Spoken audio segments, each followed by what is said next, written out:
Welcome back to the Buddhist Audio Bookshelf's YouTube channel. Today, we embark on a profound exploration of meditation by Thanissaro Bhikkhu, also known as Geoffrey DeGraff. Your unwavering support holds immeasurable significance for us. We humbly request you to like and share this audiobook, extending its reach and opening the door to wisdom for more individuals.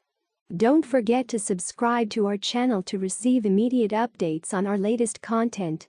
Let's unite to disseminate the teachings of meditation and mindfulness, forging a community devoted to enlightenment and inner serenity.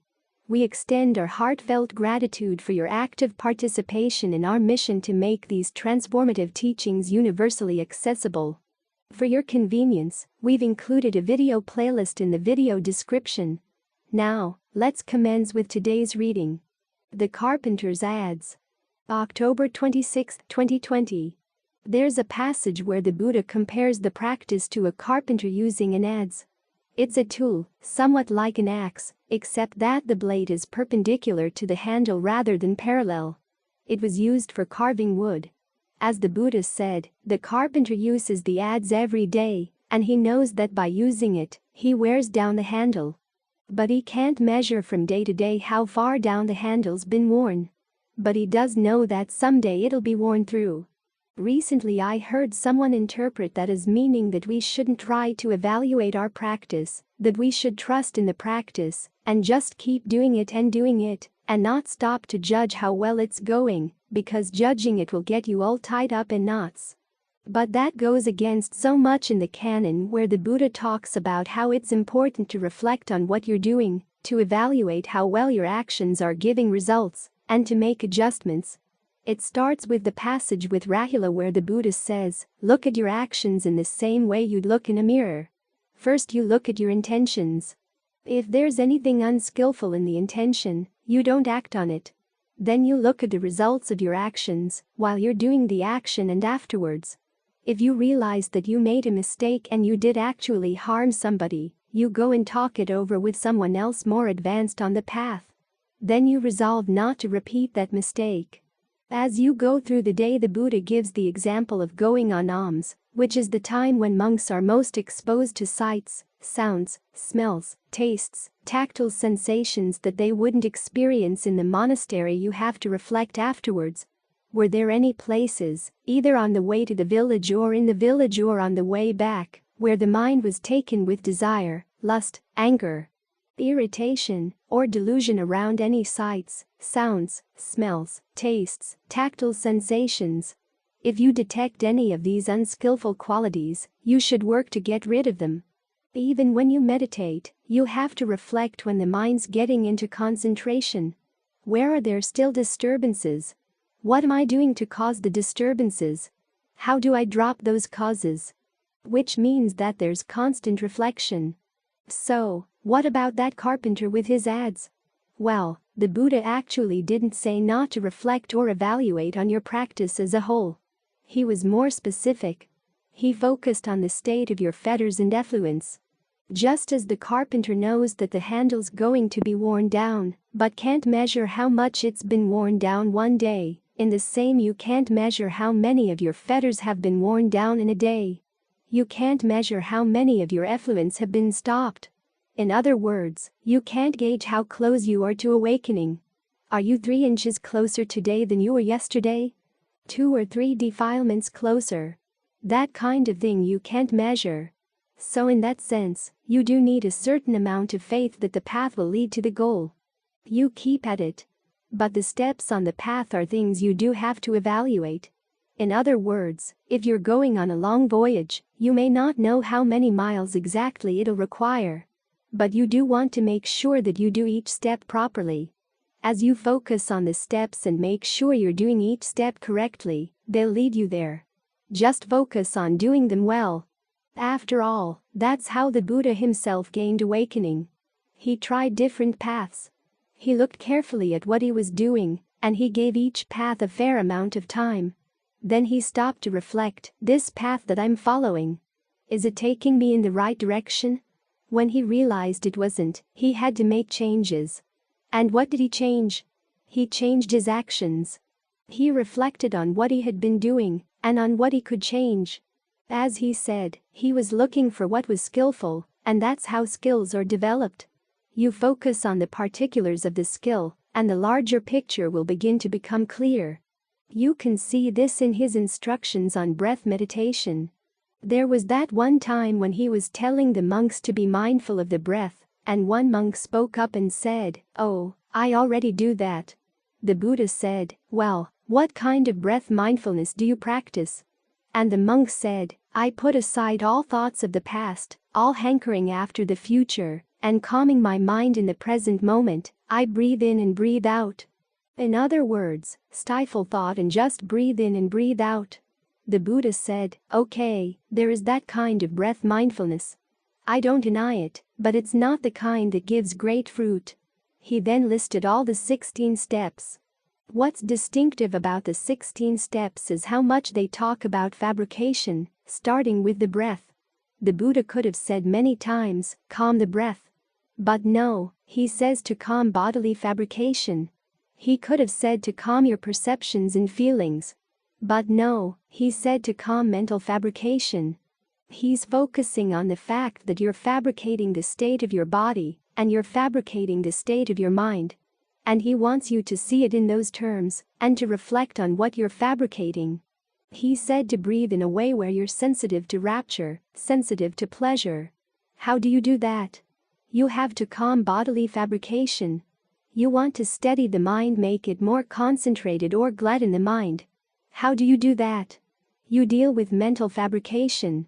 You look at your perceptions, you look at your feelings, and ask yourself, which ones can I change, so that the mind does become more and more glad to be here, more and more steady, more and more concentrated?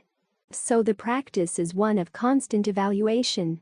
But you learn how to focus your evaluation specifically on your actions and their immediate results.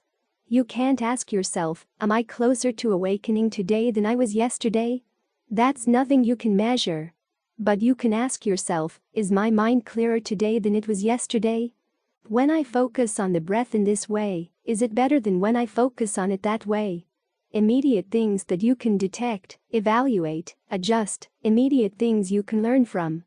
After all, evaluation is part of concentration, as in the first jhana. You have to evaluate. Is the mind settling down properly?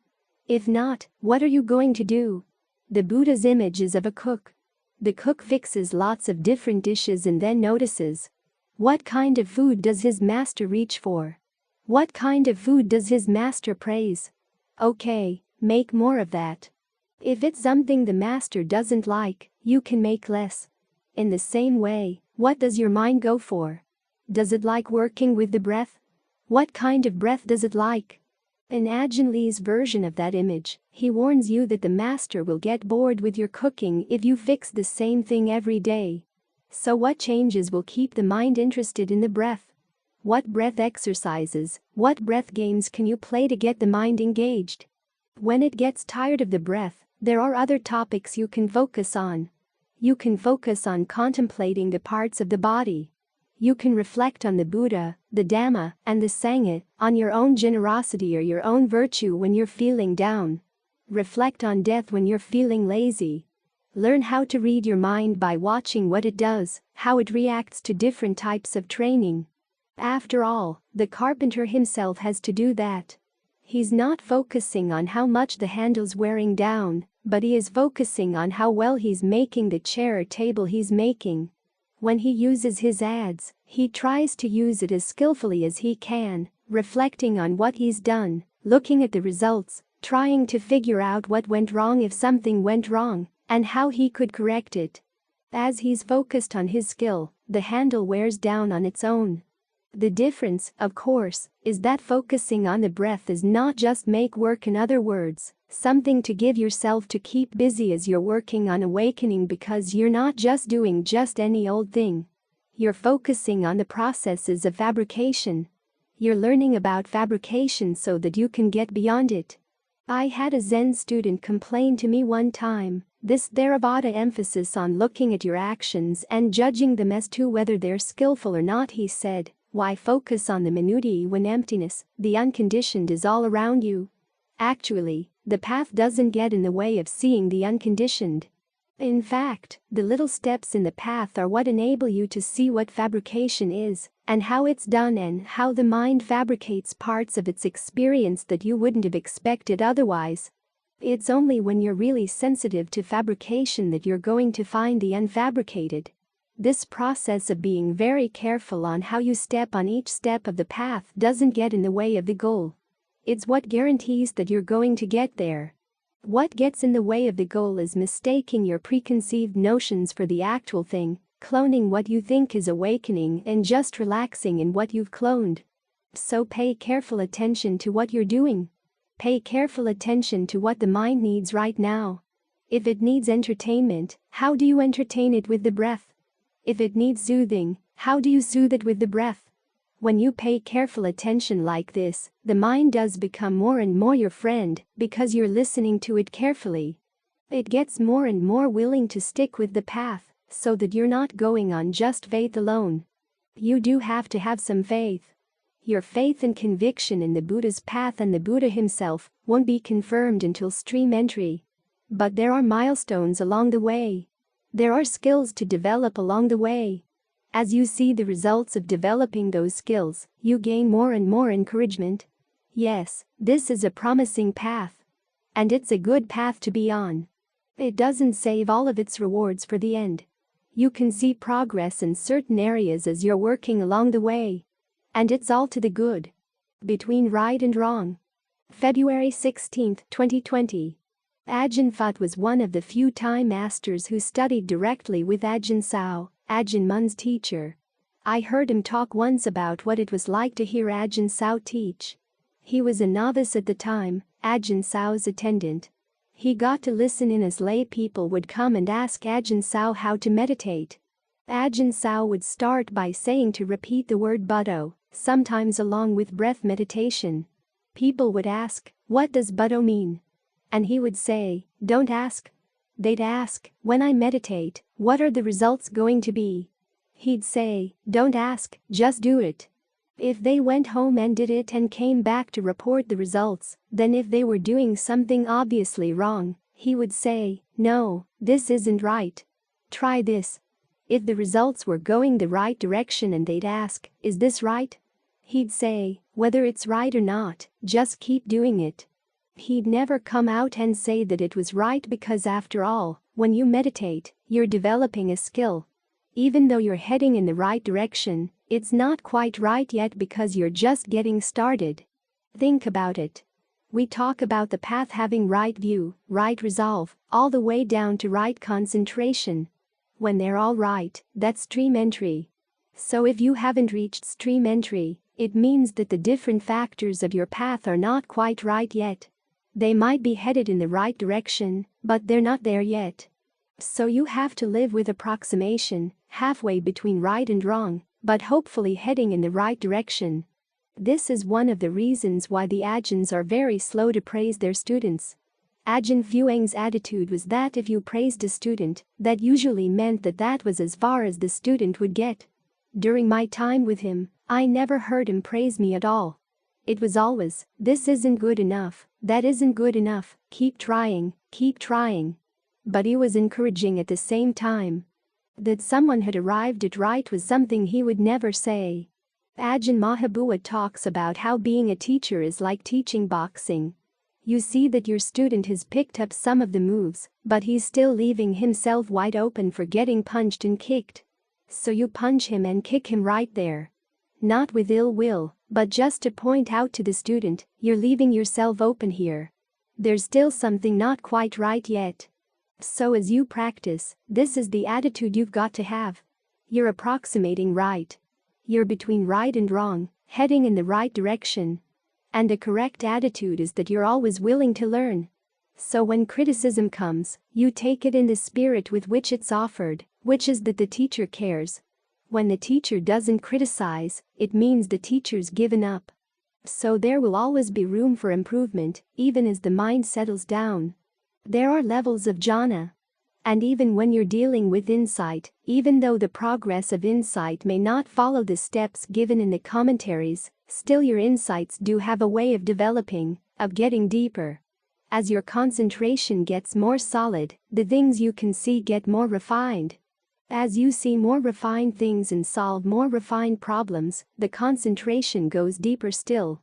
The concentration and discernment help each other along. It's not the case that you wait until your concentration is perfect before developing discernment. To begin with, discernment doesn't develop that way. It's in the course of doing the concentration that you notice things you hadn't seen before. Something that was perfectly okay before becomes not okay as you get more skilled.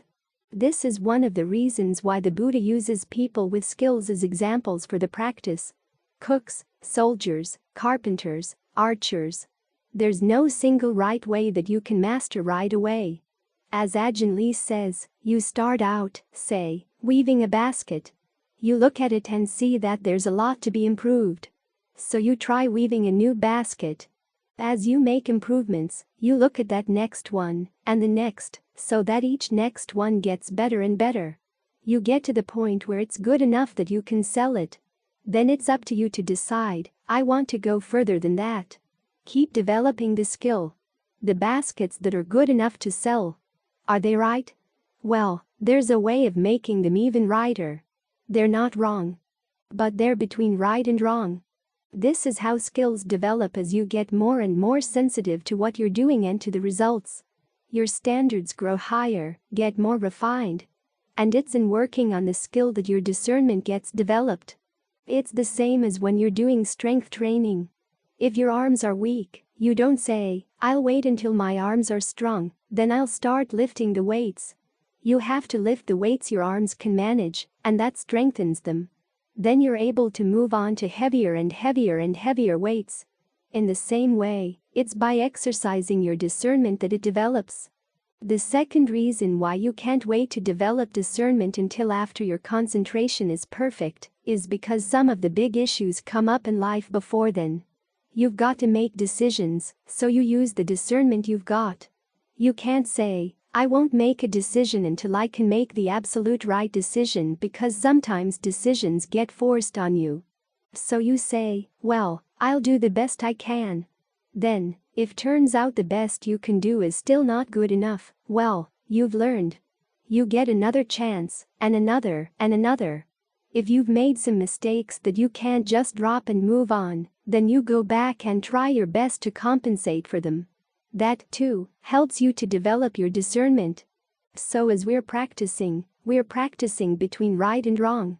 We're starting out with the discernment that comes from having read something or having heard something about the practice, and then we start practicing. When things get right, that's when we have the attainment. In the meantime, you approximate right. You try to move in the right direction. You don't take it personally when someone points out that you're not quite right yet. You take it as an opportunity to learn. You're the boxer who still exposes your ribs. Or you're the basket weaver who still hasn't quite mastered a particular weave. Okay, it's good to know. You may have thought, well, this is good enough, but if someone says, no, it's not good enough, it's not because they have ill will. It's because they care. After all, this is a skill that really is life and death, the life and death of your goodness, the life and death of the well-being of the mind. So the more all-around and refined you can make your skill, the better it is for the sake of your long-term welfare and happiness. As the mind settles down, give it a chance to rest. When it's rested, then you can ask it, what still is causing a sense of burdensomeness or of stress? Anything that weighs the mind down, or as one of the Forest Ajahn said, anything that puts a squeeze on the mind. Is there anything still there? Look for it. The more assiduous you are in looking, the more you'll benefit from the practice. So look carefully. What you see may not quite be right yet. It may still be between right and wrong. But at the very least, make sure you're heading in the right direction. Between right and wrong. February 16, 2020. Ajahn Phut was one of the few Thai masters who studied directly with Ajahn Sao, Ajahn Mun's teacher. I heard him talk once about what it was like to hear Ajahn Sao teach. He was a novice at the time, Ajahn Sao's attendant. He got to listen in as lay people would come and ask Ajahn Sao how to meditate. Ajahn Sao would start by saying to repeat the word Buddho, sometimes along with breath meditation. People would ask, "What does Buddha mean?" And he would say, "Don't ask." They'd ask, "When I meditate, what are the results going to be?" He'd say, "Don't ask, just do it." If they went home and did it and came back to report the results, then if they were doing something obviously wrong, he would say, "No, this isn't right. Try this." If the results were going the right direction and they'd ask, "Is this right?" He'd say, "Whether it's right or not, just keep doing it." He'd never come out and say that it was right because after all, when you meditate, you're developing a skill. Even though you're heading in the right direction, it's not quite right yet because you're just getting started. Think about it. We talk about the path having right view, right resolve, all the way down to right concentration. When they're all right, that's stream entry. So if you haven't reached stream entry, it means that the different factors of your path are not quite right yet. They might be headed in the right direction, but they're not there yet. So you have to live with approximation, halfway between right and wrong, but hopefully heading in the right direction. This is one of the reasons why the Ajahns are very slow to praise their students. Ajahn Fuang's attitude was that if you praised a student, that usually meant that that was as far as the student would get. During my time with him, I never heard him praise me at all. It was always, "This isn't good enough, that isn't good enough, keep trying, keep trying." But he was encouraging at the same time. That someone had arrived at right was something he would never say. Ajahn Mahabua talks about how being a teacher is like teaching boxing. You see that your student has picked up some of the moves, but he's still leaving himself wide open for getting punched and kicked. So you punch him and kick him right there. Not with ill will, but just to point out to the student, you're leaving yourself open here. There's still something not quite right yet. So as you practice, this is the attitude you've got to have. You're approximating right. You're between right and wrong, heading in the right direction. And the correct attitude is that you're always willing to learn. So when criticism comes, you take it in the spirit with which it's offered, which is that the teacher cares. When the teacher doesn't criticize, it means the teacher's given up. So there will always be room for improvement, even as the mind settles down. There are levels of jhana. And even when you're dealing with insight, even though the progress of insight may not follow the steps given in the commentaries, still your insights do have a way of developing, of getting deeper. As your concentration gets more solid, the things you can see get more refined. As you see more refined things and solve more refined problems, the concentration goes deeper still. The concentration and discernment help each other along. It's not the case that you wait until your concentration is perfect before developing discernment. To begin with, discernment doesn't develop that way. It's in the course of doing the concentration that you notice things you hadn't seen before. Something that was perfectly okay before becomes not okay as you get more skilled. This is one of the reasons why the Buddha uses people with skills as examples for the practice. Cooks, soldiers, carpenters, archers. There's no single right way that you can master right away. As Ajahn Lee says, you start out, say, weaving a basket. You look at it and see that there's a lot to be improved. So you try weaving a new basket. As you make improvements, you look at that next one, and the next, so that each next one gets better and better. You get to the point where it's good enough that you can sell it. Then it's up to you to decide, I want to go further than that. Keep developing the skill. The baskets that are good enough to sell. Are they right? Well, there's a way of making them even righter. They're not wrong. But they're between right and wrong. This is how skills develop as you get more and more sensitive to what you're doing and to the results. Your standards grow higher, get more refined. And it's in working on the skill that your discernment gets developed. It's the same as when you're doing strength training. If your arms are weak, you don't say, I'll wait until my arms are strong, then I'll start lifting the weights. You have to lift the weights your arms can manage, and that strengthens them. Then you're able to move on to heavier and heavier and heavier weights. In the same way, it's by exercising your discernment that it develops.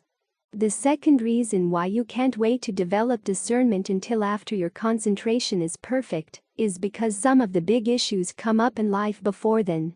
You've got to make decisions, so you use the discernment you've got. You can't say, I won't make a decision until I can make the absolute right decision, because sometimes decisions get forced on you. So you say, well, I'll do the best I can. Then, if turns out the best you can do is still not good enough, well, you've learned. You get another chance, and another, and another. If you've made some mistakes that you can't just drop and move on, then you go back and try your best to compensate for them. That, too, helps you to develop your discernment. So as we're practicing between right and wrong. We're starting out with the discernment that comes from having read something or having heard something about the practice, and then we start practicing. When things get right, that's when we have the attainment. In the meantime, you approximate right. You try to move in the right direction. You don't take it personally when someone points out that you're not quite right yet. You take it as an opportunity to learn. You're the boxer who still exposes your ribs. Or you're the basket weaver who still hasn't quite mastered a particular weave. Okay, it's good to know. You may have thought, well, this is good enough, but if someone says, no, it's not good enough, it's not because they have ill will. It's because they care. After all, this is a skill that really is life and death, the life and death of your goodness, the life and death of the well-being of the mind. So the more all-around and refined you can make your skill, the better it is for the sake of your long-term welfare and happiness. As the mind settles down, give it a chance to rest. When it's rested, then you can ask it, what still is causing a sense of burdensomeness or of stress? Anything that weighs the mind down, or as one of the Forest Ajahn said, anything that puts a squeeze on the mind. Is there anything still there? Look for it. The more assiduous you are in looking, the more you'll benefit from the practice. So look carefully. What you see may not quite be right yet. It may still be between right and wrong. But at the very least, make sure you're heading in the right direction. The Reflective Self. January 4, 2021. We've talked in the past about how the Buddha recommended using a sense of self as a strategy, just as he recommended using not self as a strategy. The skillful sense of self starts with two main types. The self as the producer and the self as the consumer. The producer is what tries to give rise to happiness or the conditions of happiness. The consumer is what will enjoy them. Both of these senses of self are aimed at happiness. Each is a strategy for happiness. We use them as we go through the day, and the Buddha simply recommends that we make them more skillful before we put them aside.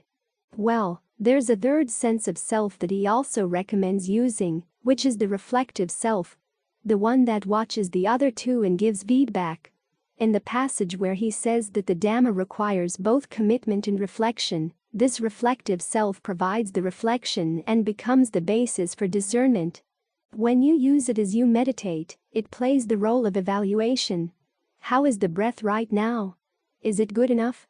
Is it good enough for the mind to settle down with? How's the mind? Is it willing to settle down or does it need some work? What kind of work? You try different things, adjusting the breath in different ways, adjusting your mind in different ways. Then you evaluate again. You reflect again. In fact, of the various senses of self, this reflective self is the one that needs the most training to become skillful. To begin with, it has to hold the other two to a high standard, higher than its normal standard as to what counts as satisfactory happiness.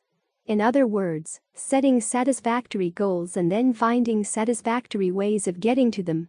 The Buddha's recommending a really high standard, absolute happiness, unconditional. That really raises the bar. But to get there requires more than just having high standards. It requires understanding your own mind, gaining a sense of where you are, and what's needed to get you to where you want to go. This, to begin with, requires that your reflective self be very perceptive, because the mind has lots of ways of lying to itself, and you want to be able to see through them. You can tell yourself you have the best of motives, and that your practice is going great, and yet it's a lie. You can tell yourself that the practice is miserable, It's not getting anywhere, and that can also be a lie. The part of your mind that wants to sabotage the practice. You've got to watch out for that part too. So you've got to learn how to see through the mind subterfuges. Then, when you can see what's really going on, you have to know when to apply the carrot, when to apply the stick.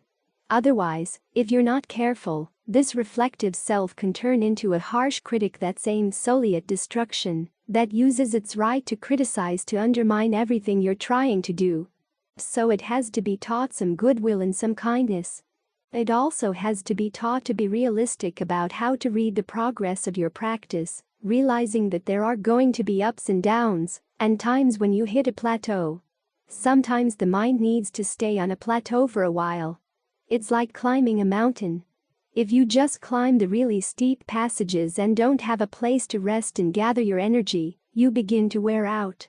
It's also the case that you can make a lot of progress in one area of the mind, and then you have to wait for the rest of the mind to catch up. So you have to learn how to read the ups and downs of the mind, to know when it needs to be pushed a little bit, when it needs to be coddled a little bit. But above all, it needs the right standards for judging how things are going in your practice. The Buddha gives a list of 6 qualities to look for, asking yourself, how far have I come in these qualities? The first is conviction. Are you really convinced that this is a good path, and that you're up to the path? What more do you need to do? I received a letter recently from someone saying that she was trying her best to believe in rebirth and karma, but she wanted advice on how to strengthen her conviction. I reflected back on my own experience. It was my time with Ajahn Fuang that really sealed the deal, seeing that someone who lived by these principles lived a really good life, and was much more skillful than anybody else I had ever met. If you lack the opportunity to live close to someone like that, you can always read the biographies of the Ajahns. But do what you can to make sure that you have a strong sense of conviction if you find that that's lacking. Another quality is learning. How much do you know about the Dhamma? It's not that you have to read the whole Pali Canon, but you need to get the basic principles down. One of the reasons why we memorize the Dhamma is so that we can have it in the back of our mind. In the old days, when the Buddha gave a Dhamma talk, it was designed to be memorized while it was being given. It exercised your mindfulness, your power of memory, and gave you a fund of things to draw on when you needed them. So it's always good to read a little bit every day to acquaint yourself with things you may not have heard or read before, and to clarify things that you have.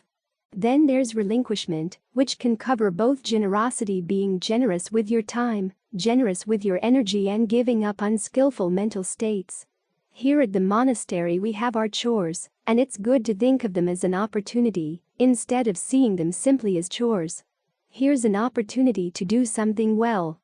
Do it with a sense of confidence that you're going to uncover some of your defilements as you do the work, and that it'll be good to see which parts of the mind resist taking on different jobs, and to learn how to train yourself to be willing to give up those defilements.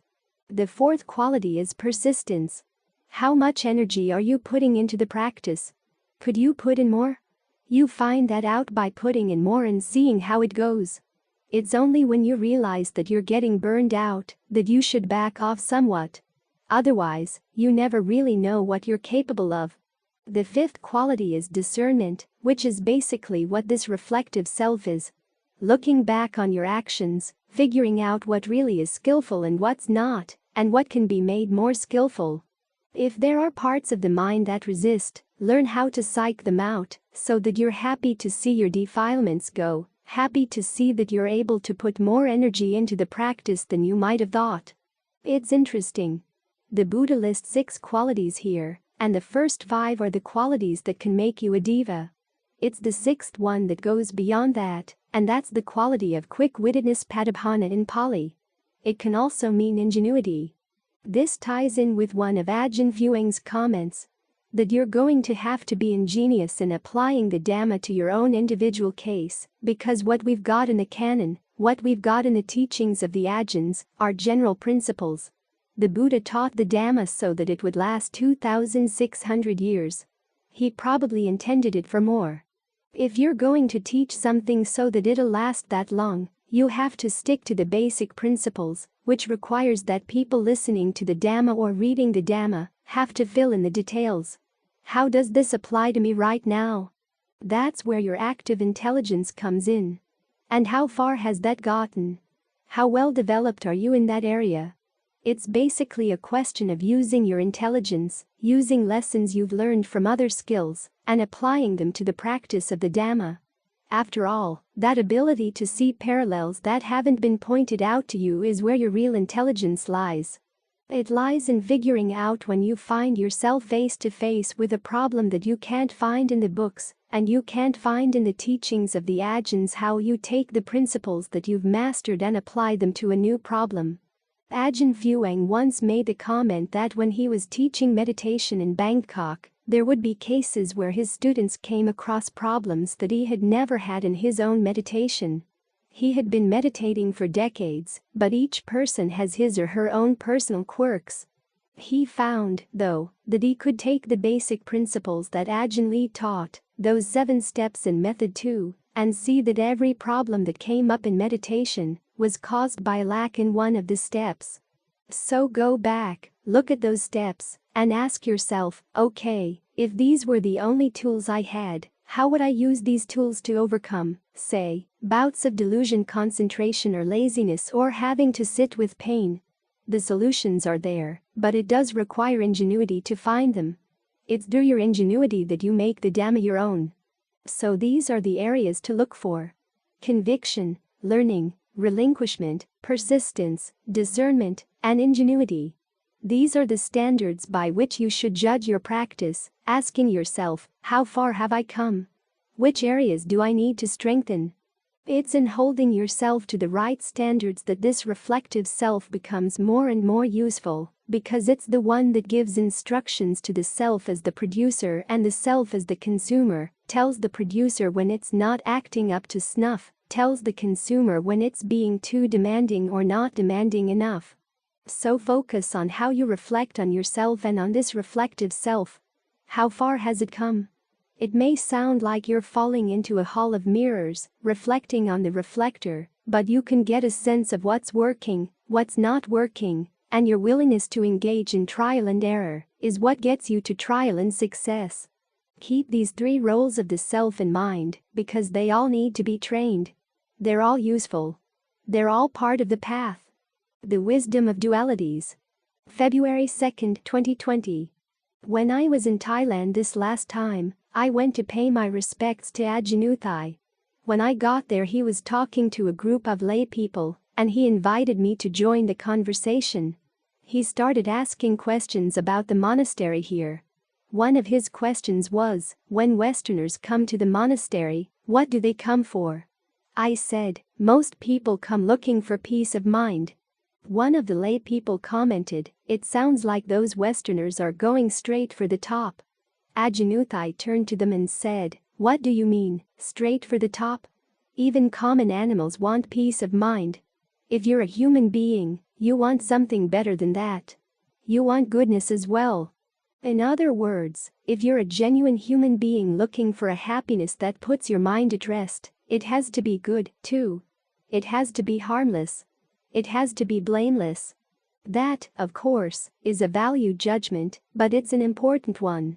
As the Buddha said, the beginning of wisdom is, among other things, asking, what is blameworthy and what is blameless? What is skillful? What is unskillful? What, when I do it, will lead to my long-term welfare and happiness? What, when I do it, will lead to my long-term harm and pain? Discernment starts with the realization that there are these dualities, these choices you have to make, and that one course of action is better because it gives better results than the other. Your discernment lies in seeing which is better. This is a theme that goes all the way through the practice. The fact that you're sitting here now, meditating. You've made the choice. This is better than going out and having a few drinks. Even though there's pleasure that could be had drinking, you realize that it causes a lot of harm to your health, to your safety, to the safety of others, and to the state of your mind. Even with more innocent sensual pleasures, the Buddha said that it's better to get the mind in a state of concentration, where you put aside sensuality or fascination with thinking about sensual pleasures and find a pleasure that comes from simply inhabiting the body. Being here with the breath, noticing how the breath feels throughout the body, developing a sense of ease around the breath, and then allowing that ease to spread. Think of the breath as your first experience of the body, your primary experience of the body, so that when the breath is easeful, you can let that ease spread anywhere in the body. Give it priority so that even though there may be pains in some parts of the body, the pleasant breath has priority over them. When you can find a sense of well-being here, then the temptation to go out and do something unskillful gets a lot weaker. So this is a better pleasure and it's harmless. You're not afflicting anyone. Remember the Buddha's first instruction to Rahula. When you're thinking about doing something, ask yourself, do you expect that it will afflict anybody? And if you see that it will afflict other people, yourself, or both, you don't do it. There's a better course of action. That's the beginning of discernment. The fact that you're sitting here meditating, it's a better course of action than a lot of other things you could be doing. But, of course, there are levels of concentration, levels of attainment, and some are better than others. This is why, when you settle down with the breath and work the breath through the body, there will come a point when you begin to realize that analyzing and trying to improve the breath doesn't make it any better than it is. At that point, you decide that the better course of action would be to settle down and just be with the breathing, trying to develop a sense of oneness with the breathing. That, too, is a better course of action. So it's always important to realize that wisdom lies in seeing dualities and getting a sense of which course of action is better than another. This is one of the best ways that people can teach you things. They can show you two things and point out why one is better than the other. I have a photography book where, page after page, the photographer gives two pictures of a site, along with a little discussion as to why one of the pictures is a better picture than the other. I've learned a lot about photography from that book. When you have something to compare, you see things you wouldn't have noticed if you had just looked at one picture. You could say, oh, yes, the color here is warmer. There's more variety to the color. The composition is better. There's always something to notice when there are differences. This is how you develop your own discernment. You get the mind into a state of concentration, then you get it into another state of concentration, and you can compare the two. Or when you come out of concentration and you see the mind going for something, you can ask yourself, well, which is better? The mind when it was concentrated, or the mind when it's running around? The fact that you have something to compare things with refines your sense of judgment, because an important aspect of discernment is developing sound judgment as to what's worth doing, what's not, what's better to do than what other thing. Now, in the Buddha's descriptions of the factors for awakening, he points out that analysis of qualities is the discernment factor. He defines it as making distinctions, seeing the difference between, as he said, this is supposed to be the discernment faculty, and yet it talks about skillful and unskillful actions. I myself was surprised at the translators, and yet, because that's what discernment is, seeing what's skillful to do. The translator was probably assuming that discernment meant seeing things as inconstant, stressful, and not self. But that's only one aspect of discernment. There's also the question of when it's useful to see things as constant and when it's useful to see them as inconstant, because everything has both sides. When is it useful to emphasize the pleasant aspects of something, and when is it useful to emphasize the stressful aspects?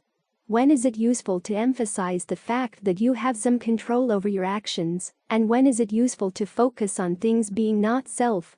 The whole purpose of these three perceptions, inconstancy, stress, and not self, is to give you some guidance in how to choose what to do, and your discernment lies in knowing exactly when to apply which perception. When you're focusing on your choices of what to do, that's not a time to say, well, my choices are not self, so I'll just go with whatever.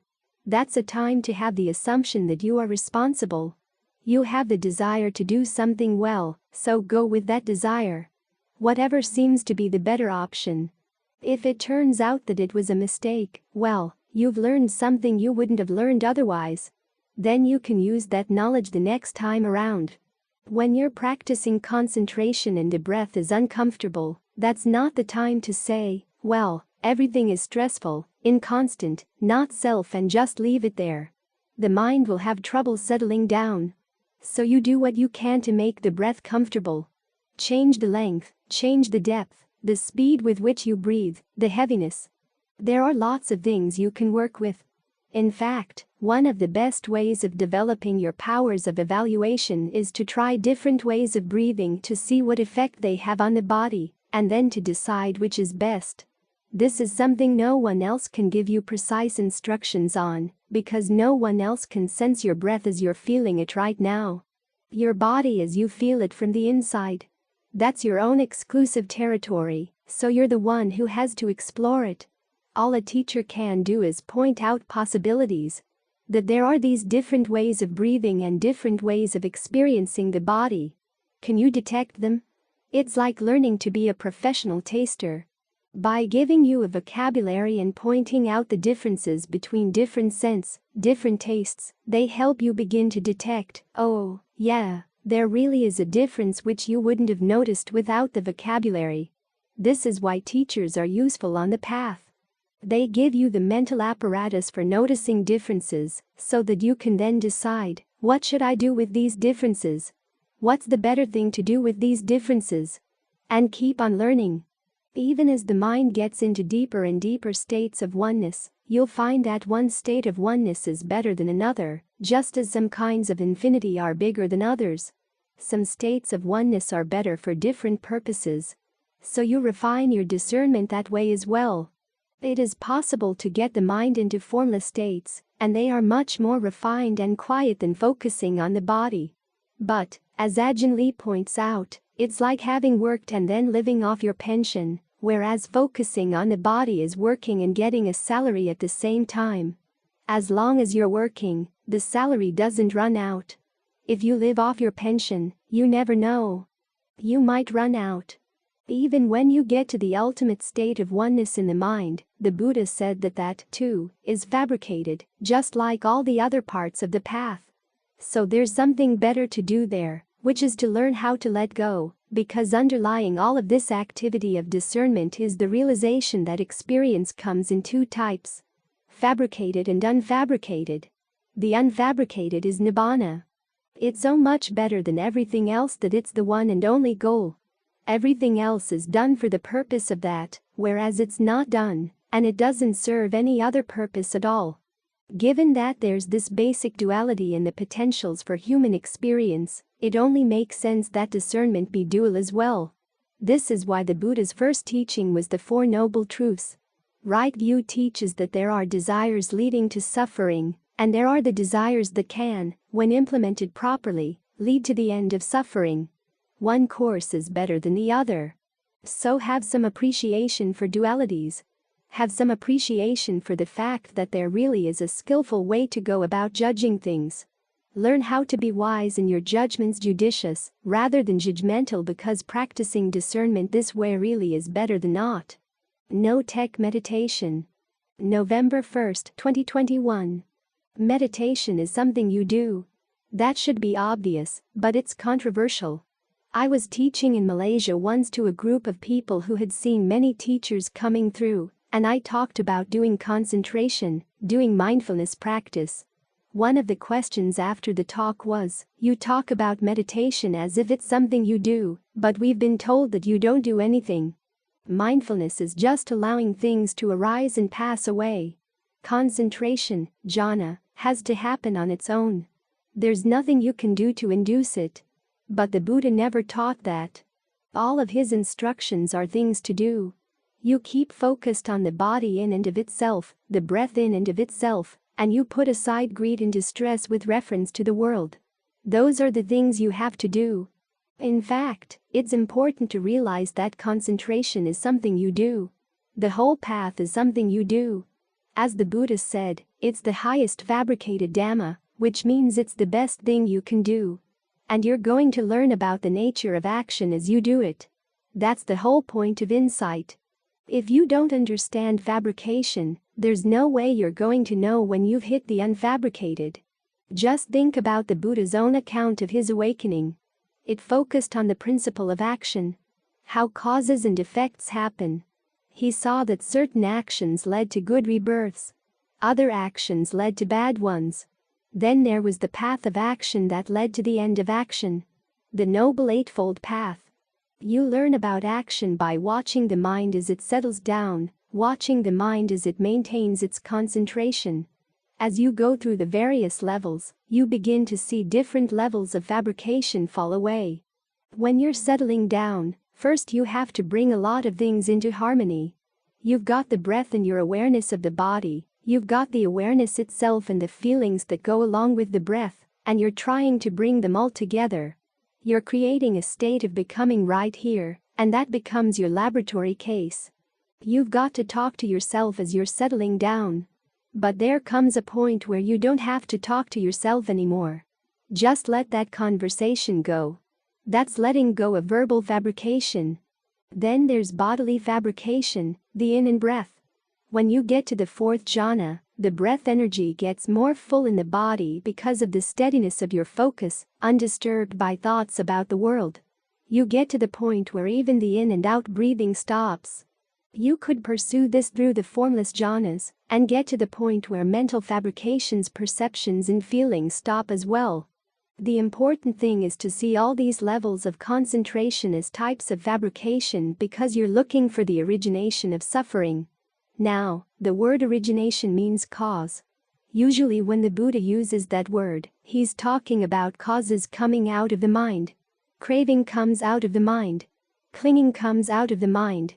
That's what we've got to look out for. We're going to see these things in action as we fabricate craving and clinging, and ideally we get to the point where we don't have to do them anymore. You can't stop an action unless you actually see the action as an action. Something you've chosen to do, and something you can choose not to do. Insight revolves around this very issue. There are states of oneness and states of what they call neurotic breakthrough where there's suddenly a great relief as you put down the burden of an old worldview. But in cases like that, when you get there, you don't know how you got there. Things just suddenly open up.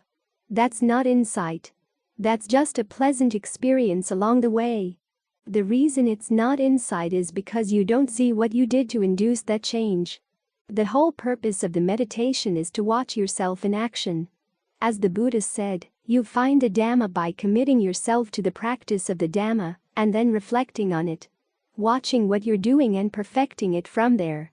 That's the real work of the meditation, and it's a large source of the insight. It's not something you simply get out of the way before you get to the great experiences. You look at yourself more and more as you're engaged with intention, until you understand what it means to have an intention, and how the intention to create a state of becoming creates a place in the mind. If you get attached to that place, you're trapped in the parameters of how space and time relate to that place. It's all because of your actions. So, meditation is something you do and something you watch for yourself. The commitment in the doing and the sensitivity in the reflection will allow you to see the things that will open up new dimensions in the mind. I was reading recently that they've been developing what they call spirit tech, electronic devices that are supposed to help you in your meditation. They fall into two types that do the work for you. There's one type that engages in biofeedback. It can read your brain waves, telling you when the mind is focused and when it's not. It gives a little beep when you're not focused, warning you to get back in focus. In other words, it's doing the work of reflection and alertness. There are other devices that can induce certain brainwave patterns so that you can have an experience of great oneness, peace, no separate ego, whatever. They claim that it allows you to gain enlightenment without doing all the work that people have been doing in the past. Well, it's not enlightenment at all. The machines are doing all the work for you, and particularly the work of watching your own mind and understanding cause and effect. If the machine induces the effect, where's your commitment? And if you're not committed, how are you going to see the cause? If you really want insight, you're the one who has to do the doing and watch what you're doing. You won't gain any insight, there won't be any real change in the mind, unless the insights come from your watching yourself in action.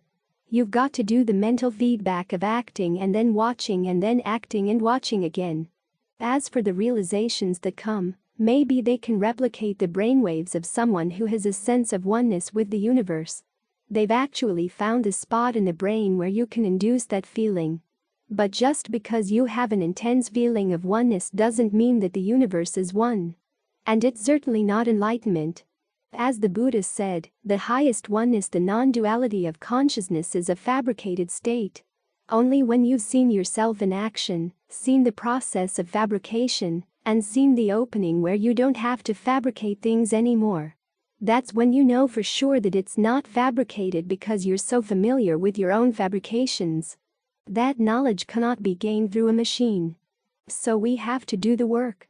One of the people promoting these machines said, "You can have the enlightenment without the discipline." But it's precisely the discipline that leads to the awakening. The verb vinaya, which we translate as putting aside, as in putting aside greed and distress with reference to the world, can also be translated as subduing. It's a verb related to the noun, vinaya, discipline. You're disciplining your mind by subduing its unskillful habits. And it's in the discipline that you're going to gain the insight. This is why the Buddha taught a Dhamma and a Vinaya. For laypeople, the Vinaya consists of the 5 and the 8 precepts. For monks, of course, there's a much larger body of precepts in the canonical Vinaya. But in every case, the precepts are there to make you sensitive to what you're doing, to the consequences of what you're doing, and to make you very observant of your mind. Commitment and reflection. A major part of the monk's Vinaya consists of precepts or rules that can be broken only if they're broken intentionally and with an accurate perception of the situation. This keeps directing your attention back on your intentions and your perceptions. In other words, the focus is always on training the mind. The rules are not extraneous. The training of discipline is not extraneous. There's nothing in the Dhamma and Vinaya that can be abandoned or bypassed. Everything's there to make you sensitive to your actions. That sensitivity then goes inside to even subtler actions of the mind. It's up to you to see them and to judge which actions are worth doing, which ones are not. It's in the sensitivity and in the refinement of your powers of judgment. That's where the real insights are going to come. So, you've got to do the work. Commit yourself to keep on doing the meditation. Simply get better and better at reflecting on your mind as you do it, and at learning from what you see. That's how the meditation will yield its best results. In harmony with the Buddha's teachings, we stress the profound importance of sharing wisdom widely. We've converted this extensive 1,000-page work into an audio format, and the responsibility to advance this noble cause now lies with you. Through your subscriptions, likes, and the sharing of our content, you assume a pivotal role in the extensive distribution of these teachings, which can enrich the lives of countless others. Let's carry forward the timeless tradition of spreading knowledge and nurturing mindfulness for the betterment of humanity. We extend a wholehearted invitation for you to join us in this endeavor, and together, we can make a profound and positive impact on the lives of many.